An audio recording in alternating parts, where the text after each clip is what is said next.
First of all, thank you to Shalmala and Chava and Binia for inviting me to come speak here and to speak about the method that I've been developing for learning Talmud in quote unquote English, doing, serious, rigorous, skill building Talmud study without needing to know any Hebrew or Aramaic.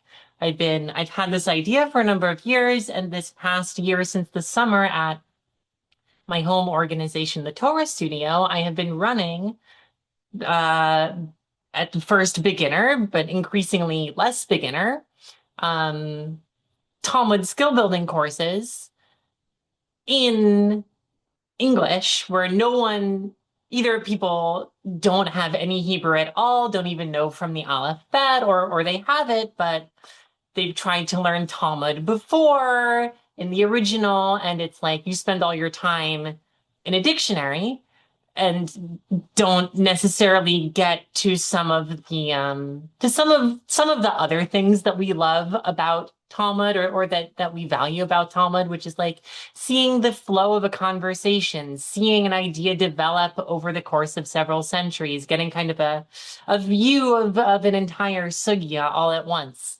having a sense of like what's the Talmudic discourse? How are the rabbis thinking? How do they put an argument together? All these things, like getting a sense of them, requires that you see like a fair amount.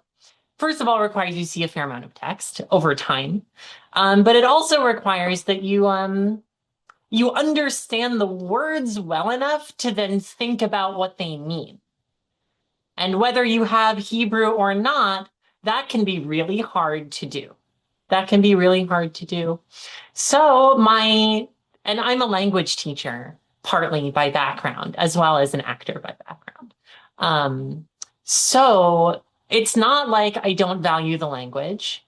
And, I've seen classes at Shamala. I've taught classes at Shamala in the Svara method. It's not like I'm saying we shouldn't be engaging with the Hebrew and the Aramaic and that spending your time with the dictionary is not valuable. I'm also saying there is another aspect to Talmud that we don't always get to because we don't always have this high level, hard to achieve level of proficiency in not one but two languages that nobody speaks anymore. And so how do we get those experiences? How do we build those spiritual skills? How do we access the religious practice that is studying Talmud to build our skills of thinking like the Talmud, to shape our brains and our hearts like the Talmud, to be speaking with each other as we are struggling intellectually and trying to stay open and build a connection and have like a real chavrusa, a real friendship that's built over trying to understand just what were the rabbis talking about. My proposal is it's possible to do that without the Hebrew and the Aramaic. And my further proposal is it's not only possible to do that, it's often better to not try to do both at once. It's because there's two things happening when you're learning Talmud. Part one is like it's a language challenge. It is a linguistic challenge. Can you understand what these Hebrew and Aramaic words mean? You're spending your time in the dictionary. You're, like which definition is correct. Oh my gosh, we picked the wrong one. Now we have to now we're talking about bananas instead of, I don't, you know what I mean? You get off on the wrong track. And there's that aspect of it. And I think let's say, Talmud skill building classes that frame themselves as entry level. In fact, what you spend a lot of your time doing is working on that language stuff. Because that's the only way that exists that you can get that language information. There's no class in Talmudic Aramaic. As far as I know, I actually did take one once, but basically it doesn't exist. And so you're gonna come to a Talmud class where the teacher thinks they're teaching you skills, but meaning like discursive skills to understand the arguments. But what you actually need is language skills to understand the language. So you spend a lot of time doing that, and there's a mismatch often. The other thing is when you're trying to understand the discursive skills, when you're trying to be like, what are these rabbis saying? What's the point that they're making? How does this argument fit together in a way that makes sense? What are the values underlying the halachic rulings? All those things are what I'm calling discursive skills. And that's what we mean when we say a skill building class. We mean those discursive values, logical skills, all that package. For someone who is not a native speaker of Babylonian Aramaic, it can often be, even if you're good at the language, it can be distracting from trying to build the discursive skills. So even if you have some of the language, it can be good just to focus on the thing you want to focus on and not try to do two things at once. And so I'm saying if what you want to do is build some of those skills from baseline, no matter where you're coming from in terms of your language ability, it could be good to focus just on one at one time. And then eventually you try to do both. Eventually you try to put both together because that is ultimately the package. That is ultimately the tradition that's been passed down to us. But I think that we can learn and teach Talmud better in this particular way. So I would love to show you some of how I have been doing that at the Torah Studio classes. I want to start by uh, showing you some of the slides that I'll show at the first class of what is at the Torah Studio called the Sacred Temporary Talmud Skills in quote unquote English. It's called the Sacred Temporary because we're learning Masechet Sukkah, which is all about sukkahs. And so this is the theme that comes up. Sacred space that is temporary. That is like a sukkah. So anyway, here's what I tell my students are my course goals for them. First of all, to practice skills for reading the Talmud as a text that wants to change your life. These are the discursive skills: parsing, analyzing, interpreting, and envisioning. We'll get into all of each of those. I hope to just show you a little bit of each of those four as we go along. But those are kind of the four things that we practice when we come to a piece of Talmud, whether it's in Hebrew and Aramaic or my English translation. Another kind of relatively minor goal is to gain fluency with key terms used in English discussions of Talmud. So like, just being able to talk to someone about the Talmud in English, which is at least my language of conversation about Talmud with most people. Things like people will throw around words like Sugya and Chumrah and like Dirabanan. And when you're learning Talmud, it's important to know those words because people use them in English. They are English words in our niche code. So that's another thing that I don't translate into English because you need to learn them to talk to each other. And finally, and the most important one, is to internalize the Talmudic way of thinking as a tool for navigating your own lives. What do I mean by this? I'm not teaching, when I teach Talmud and when I learn Talmud, I am not doing it as an academic. I'm doing it as a religious Jew. And that means, for me, that learning Talmud should be a religious, spiritual, ethical practice that makes me better, and that makes my community better, and that makes my world better.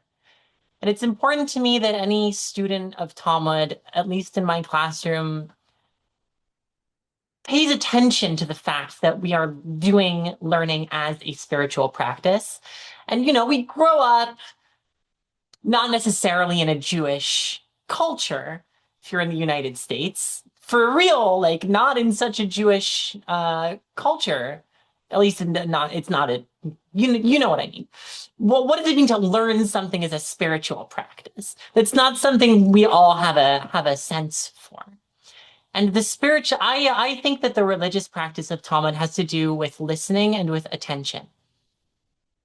Meaning, so many things today in our lives demand our attention. We all carry around little boxes that have sounds go off that demand our attention and that want us to look at them forever and ever. We're scattered. We have so many commitments. It's hard to listen to each other. For those of us who live on the internet, like it is hard to, there are so many words. There's so much use of words on the internet, and we are trying to communicate to each other, and it can be so easy to stop listening for the person behind the words and just get stuck in the words, in the outrage, in the clickbait, in the virality, in the like the words you're saying are wrong or the words you're saying are right, and we forget about the person behind them. And like,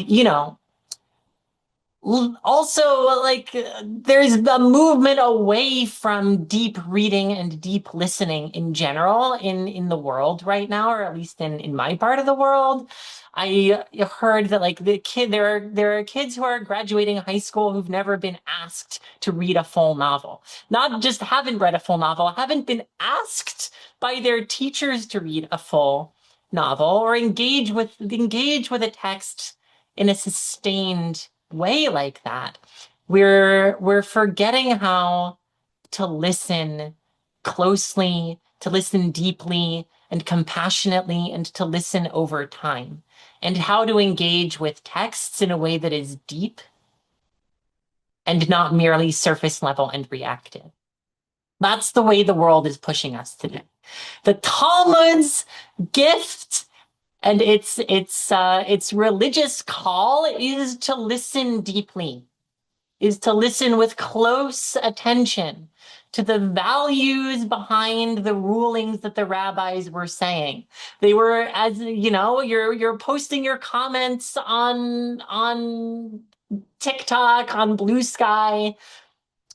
What's the person behind that? What's the story that those things arise out of? It's a similar situation for the rabbis of the Talmud, as it were. It's never coming from nowhere. We have to understand the story more deeply. We have to listen. We have to imagine where they're coming from because we have so little of what they said, and yet we trust them. How do we build a relationship with someone just over text that spans thousands of years? I want my students to feel like they know Abaye and Rava as they are reading these sugyas, not just that they are aware of Abaye and Rava's opinions, but that they have a sense of who these people were. It's possible for us to do this. We have entire relationships that only exist on Discord. We know that it's possible. And Talmud is a place to practice that, not just across space, but across time as well. Connect us to a bigger world. And that's just the text. You also learn the text with an actual person who's in front of you. And learning Talmud in Chavrusa, in partnered learning, is another element of the practice of listening compassionately. My classes are hard. It is a difficult assignment to understand the Talmud. It's not easy. And my students, a number of them tell me, like, Lexi, I was expecting, because this was in English, it wouldn't be such a challenge. But it really, it felt like I was banging my head against a wall. And I have to come back. I'm hooked. I can't let this go. It was a challenge, and it's calling me to engage with it. And you're dealing with like, oh God, I don't understand what they're saying. I can't decide if this is a challenge or a resolution. It's so confusing. The words aren't coming together for me. And as you're being put under this intellectual stress, our reaction can be to shut down emotionally, to put the walls up. And yet when you're learning Talmud, you're doing it with another person who's also going through that struggle with you. And the challenge is not only to understand the text, but to stay with your partner, to stay open, to stay joyous, to stay interested in them, even as you're going through some shit. And that is a skill that we could all use in our lives outside of Talmud. It's a critical skill, this kind of awareness of the other person, even as we have our own problems, our own stresses, even our own traumas. going on? Can we still stay open to another person who's in front of us? And that's part of the reason we learn Talmud together. That is part of the religious practice of it. So, um, you all are still here, which means I assume that you're interested in seeing how I actually accomplish some of this. So let's get into it. Let's get into some of the tachlis. Those are the big values, and much like learning Talmud itself, we will have to come back to those values after getting into some very detailed and nitty-gritty skill building.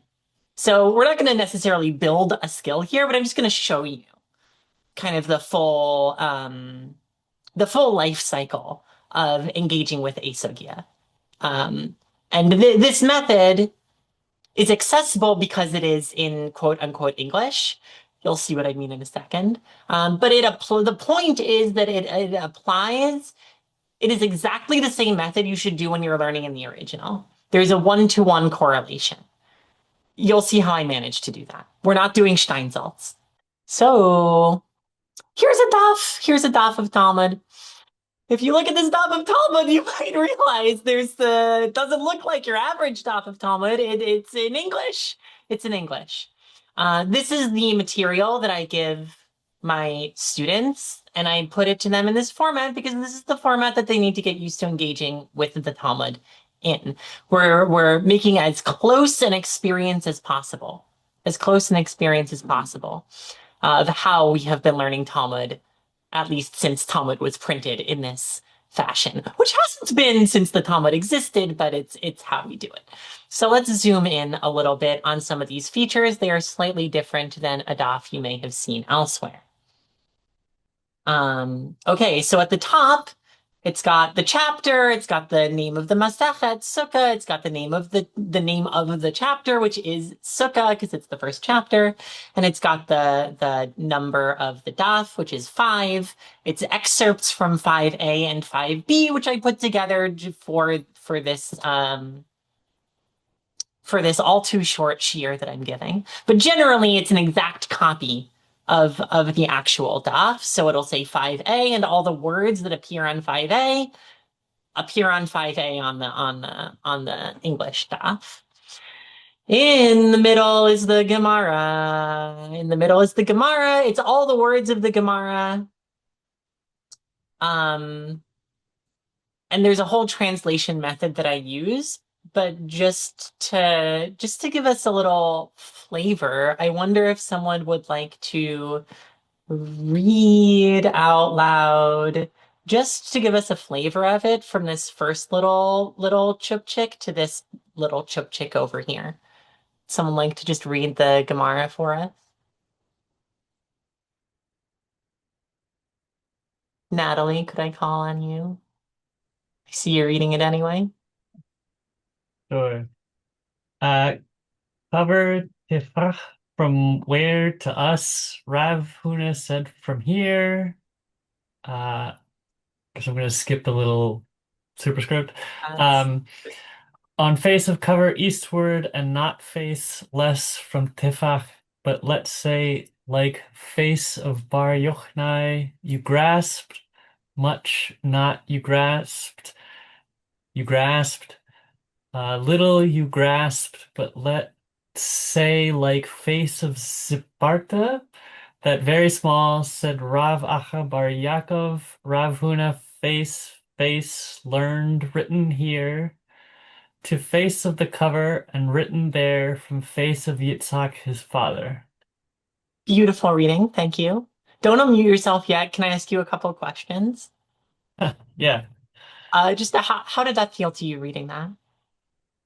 I mean, certainly much more awkward than reading whatever, typical English, Right. It's and it's very not repetitive. English sentences. Right. It's English words, but it's not English sentences. Um, the words, what I try to do in the translation is each unit of meaning in the original gets one unit of meaning in the English. So it says the word cover, kapores, that's one word. It says one word cover in English. It says like, for example, like, yeah, minalan is one word in Hebrew, but it's actually 4 units of meaning: from where to us. You could, I guess, say whither to us, but nobody knows what that means, and this is hard enough. The point is, I'm adding the minimum possible so that you could have a shot at understanding this. But I'm not, basically, I've looked up all the words for you in the dictionary and put them on the page in order. So you get to do all of the amazing and important work of understanding how to take these words and put them into a form that makes sense. That is the practice of creation. That is God taking tohu vavohu and turning it into the world. That is speaking into the chaos and making a chaotic order out of it. That is part of the practice of Talmud, and God forbid I should take that away from my students. So we preserve that experience, and it's actually key. Be able to think that way about the text is key to understanding what is happening in it. It's a kind of intimacy of the text that you can actually still have without the Hebrew and the Aramaic. It's actually possible. I've seen it happen now for almost 7 months. My students develop this kind of intimacy that we think is limited to having fluency in the language. And yes, to some extent it's true, but it's not true to the extent that we think it is. This gets you much of the way there.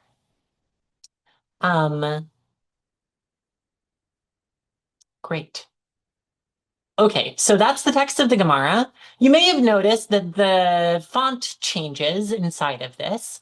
That is because the Gemara, the Talmud, contains both Hebrew and Aramaic, and that is critical information for understanding what's happening. So I need to preserve that information for you. High fidelity translation, low lossless translation format. So the thicker text is Hebrew, and the thinner text is Aramaic. And that's if you've engaged in a bit of Talmud, you'll know that paying attention to when something switches from Aramaic to Hebrew is critical for parsing the text. So that is happening here also. You can see what's Hebrew and what's Aramaic without knowing anything from Hebrew or Aramaic. We can do it. Okay. On the margins, let's start at the bottom. We have everybody's teacher, Rashi, the teacher of the people. Similarly to the translation of the Talmud, this is all the Rashi on the page, and if you read it, you have no idea what he's saying. Just like when you read the Gemara, you have no idea what it's saying. So, the Rashi says, face learned, gusha learned, and ansi parta not written face. I don't know what that means, but that's what Rashi says, basically word for word. And so learning how to read Rashi is its own skill. Learning how to read Rashi is its own skill because there is a little abbreviation here that is a great opportunity for me to note this unique feature of the English daf, which is a list of all the abbreviations on the page. The normal daf doesn't include that because it assumes that you could know, but there's no possible way you could know in English what's abbreviated. If something is abbreviated in the text, it's in the original, it's abbreviated in this version. I preserve that. That's part of the experience. So I just have a list of what the abbreviations are. And this is actually wrong. It's actually with an H. Whatever. I make mistakes sometimes. It's not perfect. It's functional. So there's a list of abbreviations, and under that is the Torah or, which is an actual thing on the traditional daf. The Torah or shows you where the Talmud is quoting verses from scripture. We have this little superscript over here. It was an X. And that X points you to the Torah or, and it says, that's a quote from Leviticus 16:14. And then you go to Leviticus 16:14 and you look it up. That's the Torah or, so that is a kind of a core Talmud skill to know how to use the Torah or, no matter what language you're learning in. So it's on the daf. Something that is also unique to the English daf is this section called signposts and other terms.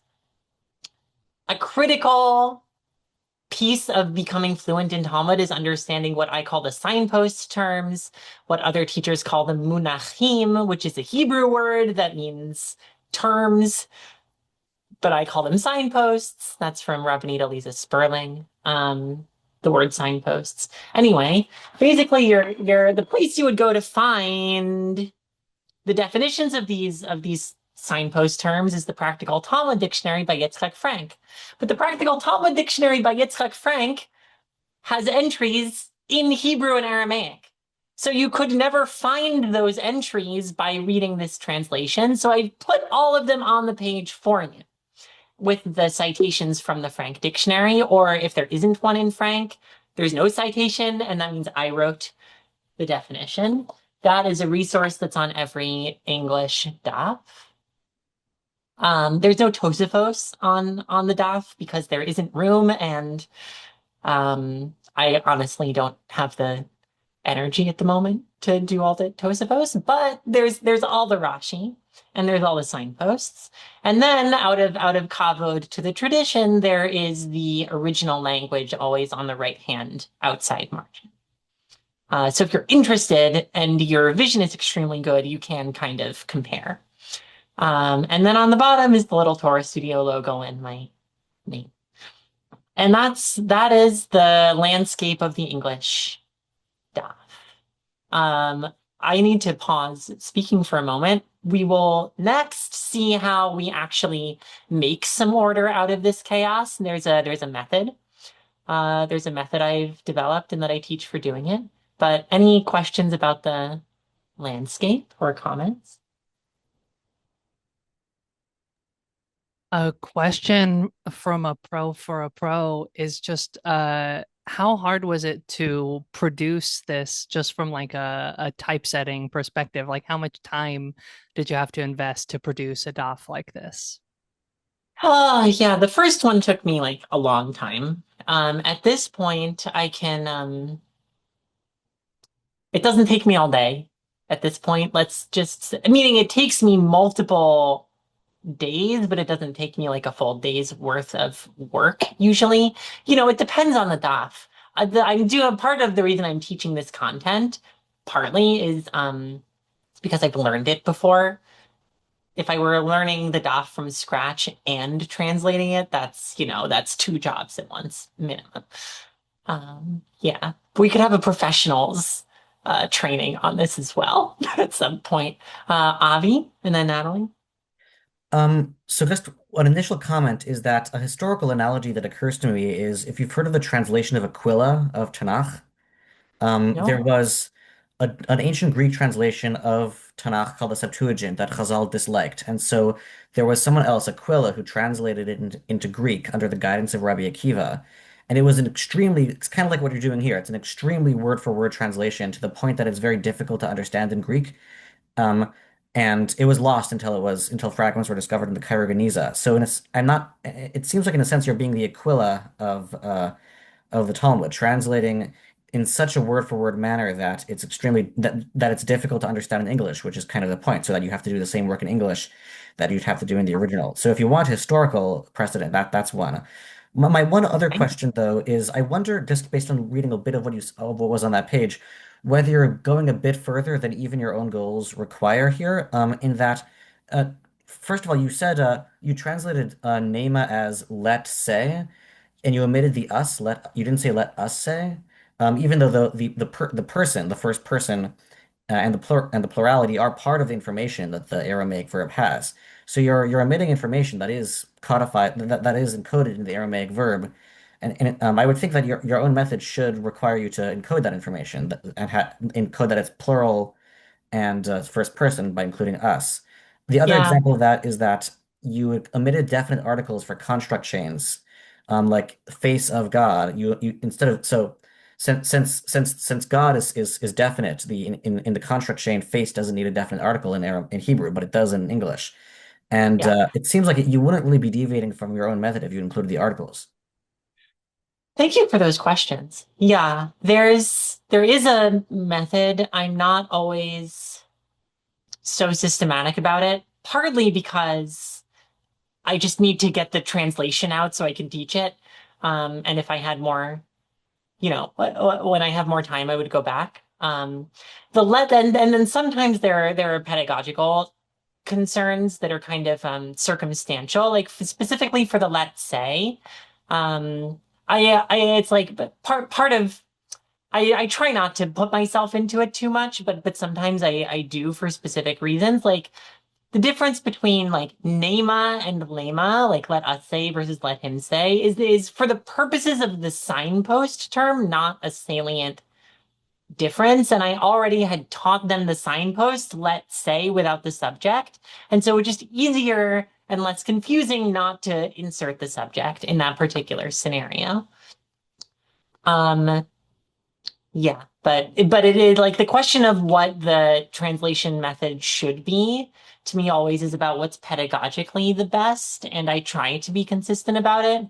And also I'm still learning what like what is helpful friction and what is unhelpful friction is always a question that I'm still sorting out. Natalie? Yeah, it was just a very minor thing, but oh God, you took away the share. Sorry. Did you want to reference something? No, I think I can reiterate what I was just gonna ask the superscripts that are referring to a specific verse. Um, Yes. is there any way to know sort of where those end in the text itself? So that is something that is much harder about the English version of it than the Hebrew Aramaic version. When you're doing Hebrew and Aramaic, it's obviously quoting exactly the same, you're reading exactly the same words that are quoted. So you could go to the verse, read it in the original, and then find those words in the text of the Talmud, and then you know that it stops there. When you're doing it in this, you have to read like you have to read a translation of the scripture verse and you have to kind of guess where the meaning lines up such that it stops. So that is the point where the method breaks down the most, to be honest. Um, and it's not always clear to students where the verse is supposed to end. So sometimes I just need to say like, hey, the verse ends here. And that's just something I'll provide as a teacher. I'll show you the worksheets that I give to the students in addition to the DOFs, which provide a lot of scaffolding. Savini? Oh my gosh. Learning with you, I could tell that you are brilliant. Now I'm like, the proof is right there. The question, I'm just wondering, like, I guess the signpost translation you keep consistent because, as I learn more Talmud, then I'm able to kind of like have a little bit easier time. So besides the signpost definition keeping consistent, are there other things you look for to keep consistent in the translation? So people are like, oh yeah, I saw that word there or that mechanism there. Yeah. Yeah. Thank you. It's very sweet.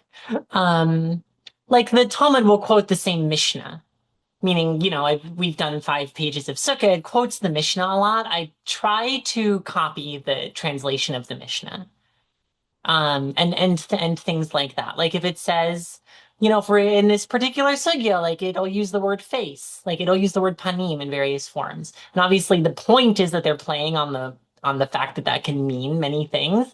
But for you to get it, I translate it as face every single time. And, sometimes that requires some hand holding because I removed your ability to access the pun. But that's what's happening on the page. So yeah, I try in general to be consistent. I can show you, that's actually maybe a good segue. I can show you the materials that students have access to when they sign up for one of these classes. It's a whole Google Drive. It's a whole Google Drive, and one of the things that I build is this Google Sheet that has all the signpost terms in the English translation that I use, their definition and their source in the Frank Dictionary. I also would kind of want to put the like Hebrew Aramaic on this so it's a little more broadly usable, but I also don't want to make students feel like they should know that. So it's a little bit of a balance, but like I copy all the signposts from here. So the signposts are always the same. That's one thing. In addition to the DOF, students also get these worksheets that I put honestly a lot of effort into. They've got instructions for what to do. They define who the rabbis are because I realized if you can't type the name of a rabbi in Hebrew into Google, it's really hard to find like their generation and where they were from. So I put that on the sheet for students. I put a copy of the text here so you can edit it digitally, even though you should learn on the DAF, but you can kind of notate things here. And then there's like a whole, there's various activities. There's various activities, so students will get scaffolding or any additional information also inside of a worksheet. But enough about me. Let me show you how we actually learn one of these things. Let me show you how we learn one of these things. So Natalie already read for us the little sugya that we're going to do today. And the first step you should do is read all the words of the sugya out loud. I guess I'll just say, if you want to take notes on this, you can. And also there is a whole document that I put together that contains all the information that I'm about to tell you, a cheat sheet on decoding the Gemara. But I'm just going to say it because I'm here. And how nice to hear a person speak. So you read the whole thing through and you don't understand it. You actually have to not understand it the first time you read it through, meaning you might think that you get what's happening, but the chances are that you don't. But you see the landscape, you're like, I've been through this forest before. I know there's a huge boulder there, as opposed to like, well, I'm walking through with my head on the little path and then you run face first into a boulder. You get a sense of the landscape before you even get started. Now we're going to do what I call parsing, which means you'll see what I mean, but this is the first step in taking this completely incomprehensible chaos and turning it into something that can speak to us. So there's a few things. The point of this is to kind of try to understand the words of the text from like our greatest level of surety, of confidence about what a given word means to we get increasingly less sure. So one thing that we can be extremely sure about is named figures. We want to notice all of the named figures that appear in the text. For example, Rav Huna is a named figure. I looked at my worksheet, so I know that he is a second generation Babylonian Amora. And just in my personal color coding, I'm going to put him in blue. Blue is my color for Amoraim. Does anyone see any other named figures in our little sugya here? I'll make the text a little bit. I mean, there's Rav Sorry. Bar Yaakov. Beautiful.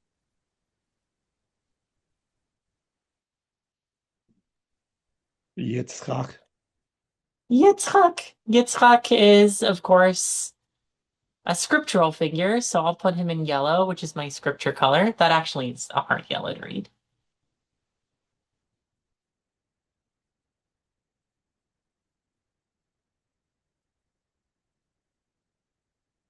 That's fine. Good. And then there's also this other instance of Rav Huna. So we're already getting to know the landscape a little bit better. Why didn't this go blue? Stay blue. Okay. Now we can be pretty sure that those are names, partly because I didn't translate them, so they look like names, so that's a little helpful. Now we can also be very confident about verses because of the Torah or superscript. So there's a little X here, so we know that this is the beginning of a verse. And let's just say you go, for the sake of time, I'm not going to do this, but you would go look it up. You would come back here, you would figure out what makes sense. I'll just let you know that the words of the verse are on face of cover eastward. On face of cover eastward. I don't know what on face of cover eastward is doing in this context. But that doesn't, it's actually not that relevant for the sugya, although usually you should understand the context of the verse as it appears in Tanakh. There aren't any other verses. Oh, that's not true. There's two other verses. We've got a little A here. We've got two face of the cover. And I know, not just because I looked it up before I came to class, I know that is the end of the quote because it then switches into Aramaic. And we're not in the book of Daniel, so there's not going to be any Aramaic. This is also, I think, this is from just a little earlier in Leviticus. And then this whole B also from Genesis is going to be a verse. And I know that that is the end of the verse, partly because then it switches in Aramaic, partly because I ended the Sugya there. So I wouldn't end the Sugya in the middle of the verse. That wouldn't be nice to the verse. Okay, so we do named figures and we do verses. Now we start to get somewhat less confident, but still very confident. We want to find any signposts that are in this text. The way we'll do that is we'll kind of scan here. We'll scan the Gemara and we'll also scan just the list of signpost terms. I put them in order they appear on the page. So if you find one, so, if you're at the top of the page, you can start at the top and see where it comes up. So if I'm just scanning this, I see a from where to us, and I see a from where to us here, and I'm going to highlight that in yellow, highlight the signposts. They are like, this is like blazing the trail. We found the boulders, which are the names. We found the rivers that we could fall into, which are the verses. Now we're blazing the trail, which is the signposts. And when you read a sign, why do I call it a signpost? Well, let me tell you. Call it a signpost because it tells you what is going to come next, just like a sign on a road. Oh, your exit is coming up. You should get ready to turn off. Signpost also tells you here is what you just saw or what you are about to see. They generally introduce certain kinds of logical structures, tell you to expect a certain kind of argument, indicate a citation of a certain kind of text, that sort of thing. So when you identify a signpost, you just want to read what is it signposting to you. What's it signposting to you? Here it is signposting a question, namely, how do we derive it? What is our source usually from scripture? So this is indicating to us a question. So we're starting off with a question here. And I just like to indicate that it's a question by putting a little emoji. Oops, putting a little question mark emoji. Help kind of keep track of it. I'm going to start moving a little faster, but then there's the like, but let's say introduces us to a challenge. And then there's another but let's say. So that's going to be the same kind of challenge. And then there's face learned, which I put in here as a signpost to tell you that it is Gzeira Shava. This is language that introduces Gzeira Shava. We'll deal with what Gzeira Shava is in a moment. So this is more or less the most confident parsing we can do. What we want to do from here is make guesses about where the things people said start and end. So if Rav Huna, so now we're using our named figures. We found Rav Huna and it says Rav Huna said something. Whenever it says named figure said, you can be pretty sure that the next thing is the thing that they said. Making guesses about where these things should end is a little more complicated, but it's definitely going to end. Well, the thing that he said is definitely going to end before the challenge. So I'm just going to make that guess. At this phase, it's a lot of guessing about where things are, and I'll just, so I can read it a little easier, I'm going to put some space. Now we've also got a said Rav Acha Bar Yaakov. So I'm going to open a quote, and then I'm going to end the quote. There's nothing really telling me that it should stop, so I'm just going to stop it at the end of the Sugya, and that's my guess. And if this is what Rav Acha Bar Yaakov said, I'm going to put that on a new line. I'm going to put my second challenge on a new line. I'm getting a sense of the structure of the argument here. So even before, and so that's all the parsing. And even before I've understood any of the words, I have a sense of what is going to happen in the sugya just because of the signposts and the highlighting. I know I'm going to have a question about something about cover tefach. We're asking what's the scriptural source for that. Rav Huna is going to say some kind of, I imagine Rav Huna is going to give an answer to what's the scriptural source. We're going to get two challenges, and one of the resolutions is going to be a Gzeira Shava. So I have no idea what's happening, but already I have a sense of the structure of what's happening, and that's just from parsing. So now we have to get into the decoding a bit, and there's a little bit more help that we can get just from knowing how the Gemara functions to make a flow. I see that I am a little bit low on time, but I just am going to tell you this. The Gemara's flow is composed of basically 5 moves: statements, questions, answers, challenges, and resolutions. And they fit together in ways that are predictable. Such meaning, if we have a question, I should expect the thing that comes after it to be an answer. That only makes good sense. If I have a challenge, I should expect the thing that comes after it to be a resolution to the challenge. So at some point, I'm going to need to find a resolution to this challenge. I'm going to guess that the thing that Rav Acha Bar Yaakov says is a resolution, just because it's the thing that comes after the challenge. It would be nice if I had a signpost, but you don't always have a signpost. You just have to guess. And part of building fluency in Talmud is being able to make these guesses well.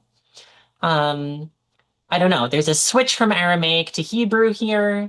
So I'm going to guess that that is the text of the resolution. I don't know what the resolution is. But then you just have to read it and find out. So once you've done this, now you can start. Now you could have just read all the words and been like, oh my God, all right, let's try to understand this. But now you've read all the words, you've known what you can know without understanding the words, and now you're in a much better position to try to understand the words. And a lot of these guesses that we made, we'll be able to tell if we're right based on whether we can make the words make sense that way. If we can't make them make sense that way, we'll need to make different guesses. But let me just read this to you. I've done this before, so it'll sound good. Meaning it is at least a correct parsing of the text, but that's not always going to happen when you're doing this in the wild.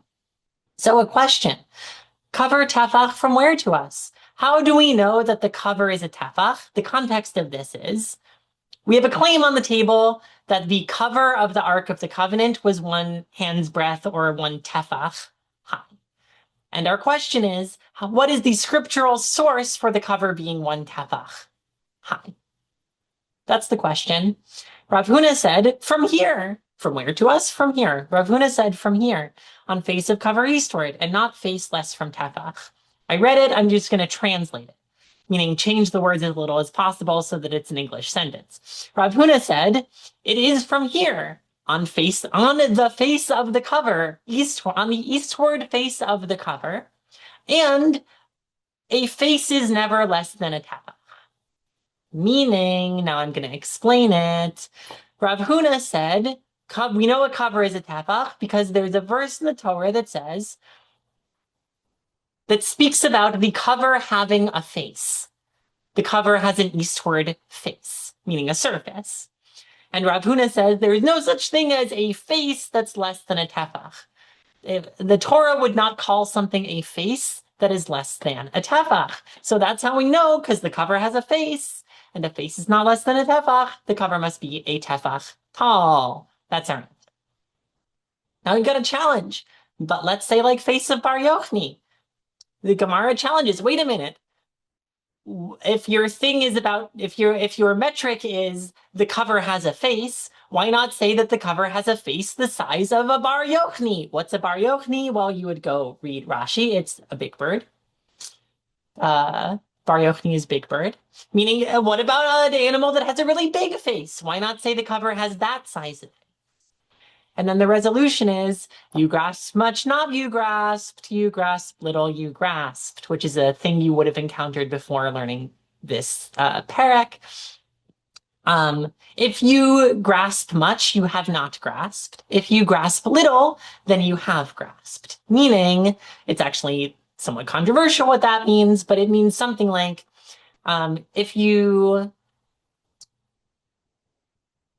have 2 choices of interpreting face, and you could say you've got a smaller option and a bigger option, don't pick the bigger option because you might be wrong. Pick the smaller option because even if it turns out it's the bigger option in the end, the smaller option fits inside of it. So we want to make it, basically you want to make a conservative, if you're guessing about the size of something, you want to guess conservative. That's something like what this resolution might mean. You can see that I'm guessing and that the words support other interpretations. That is part of the magic of Talmud. But it's something like we want to make conservative guesses when it comes to this sort of thing. Then another challenge. But let's say like face of Tziparta, that very small. We're like, okay, but let Rav Huna say that the size of the cover was like the face of the cover was like the face of a Tziparta, which is very small. It's a small bird. I don't know what else to tell you. The point is, okay, you want to make the smallest reasonable guess. Well, how about a face of a tzipah, like the smallest little bird you could think of? Why not make that guess? Resolution, said Rav Acha Bar Yaakov, Rav Huna, face learned.